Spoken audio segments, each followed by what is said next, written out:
binafsi nimejiridhisha na kuona hatua kubwa ambayo mradi wetu unaendelea kupiga.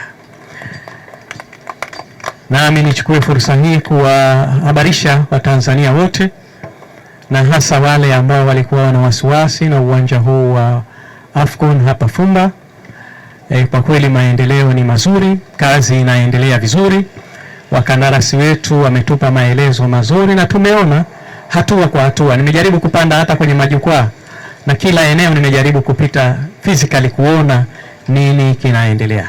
Nichukue nafasi hii kuwashukuru sana wakandarasi wetu, kwa kweli wanafanya kazi mchana na usiku, lakini niwahakikishie Watanzania kwamba azma ya Dr. Hussein Ali Mwinyi ya uwanja huu kutumika kwa mashindano ya AFCON iko pale pale, na hatuna sababu kwa nini uwanja huu usikamilike.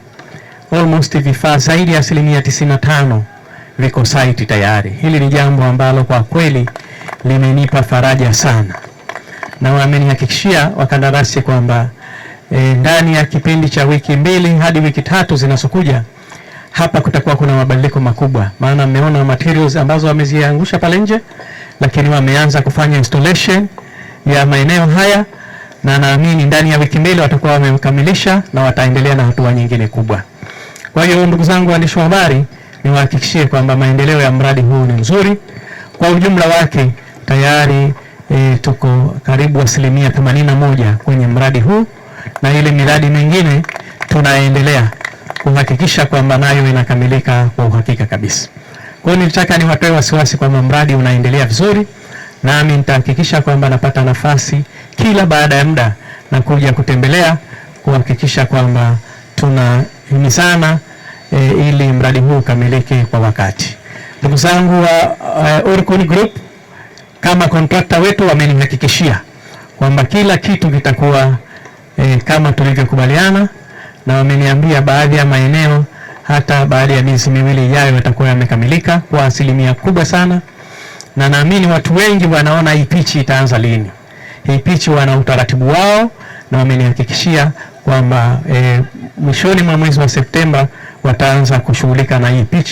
Ili kazi yao hii ni miezi 2 tu itakuwa imekamilika. Kwa hiyo hakuna shida, kazi inaenda vizuri, na mimi niwahakikishie Watanzania kwamba mradi huu unaenda vizuri. Niwashukuru sana ndugu zangu waandishi wa habari. Kwa kweli tumezunguka sana. Najua tumepata mazoezi mengi sana, lakini pia tumepata kujionea. Nyinyi ni daraja muhimu sana la kuhakikisha habari hizi tunawasambazia Watanzania wenzetu, lakini wa Afrika wenzetu, lakini na duniani kote. Naomba tena naweza kumshukuru Mwenyezi Mungu kama alivyotangulia wengine kwa kutujalia uzima na afya njema siku ya leo. Lakini pili, tukushukuru kwa dhati kabisa Mheshimiwa kwa kupanga ziara hii kwa makusudi mazima ya kuja kujionea maendeleo ya mradi wetu kama ambavyo yanaendelea, lakini pia katika kufuata na kuona yale maelekezo ambayo tunakuwa tukiyapokea kwa Mheshimiwa Mkuu wa Nchi yanaendelea kufanywa kwa kiwango gani. Mheshimiwa, tunakushukuru kwa kweli, umekuwa mstari wa mbele katika kuhakikisha kwamba mradi huu unakwenda na mengine yote ya serikali, lakini na hapa umekuwa mguu kwa mguu Mheshimiwa, huchukui duru umeshafika. Kwa kweli tunakushukuru sana, na katika hili Mwenyezi Mungu aendelee kukubariki. Yopo tulikuwa tuna goli ya kufika 80% by end of August, lakini kama mlivyosikia kwenye ziara tuko almost 81% sasa hivi.